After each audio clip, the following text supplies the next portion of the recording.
পাড়াই মক্কা সে হয় আজি।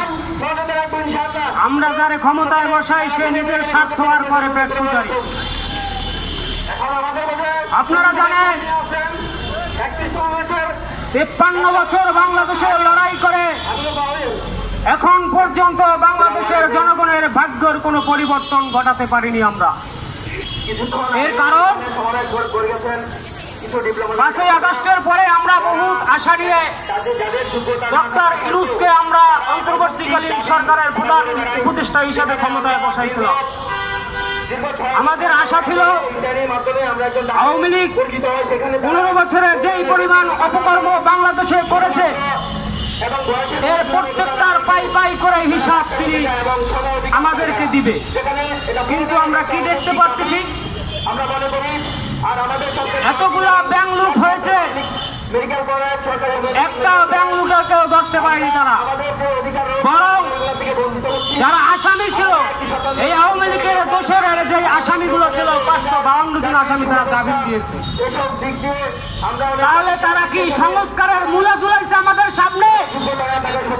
আওয়ামী লীগ ঝুলাইছিল মেট্রো রেল আর পদ্মা সেতুর মূলা, আর ডক্টর ইউনূস কি আমাদের সামনে সংস্কারের মূলে ঝুলাইছে?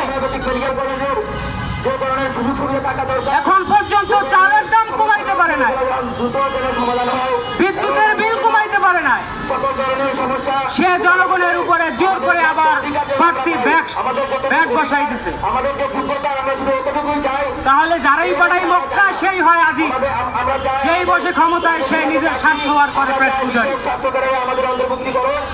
আসলে আমাদের ভাগ্য আমাদেরই পরিবর্তন করতে হবে। স্পষ্ট কথা বলে দেয়, আপনারা আওয়ামী লীগের বিচার করবেন কি করবেন না সেটা আমরা জানতে চাই। আওয়ামী লীগ কিভাবে আবার বাংলাদেশের জমিনে স্টাবলিশ হতে চায়? কালকেও তারা রিপ্লেট বিতরণ করছে। আওয়ামী লীগ দেশে যেই পরিমাণ নাটক করেছিল আমরা সকলেই অবগত আছি।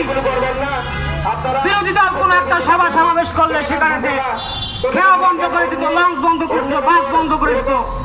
পুলিশের কাছে জিজ্ঞেস করলে পুলিশ বলতো 1 টাকা খেয়া বাড়াবার জন্য খেয়া বন্ধ করে দেওয়া হয়েছে।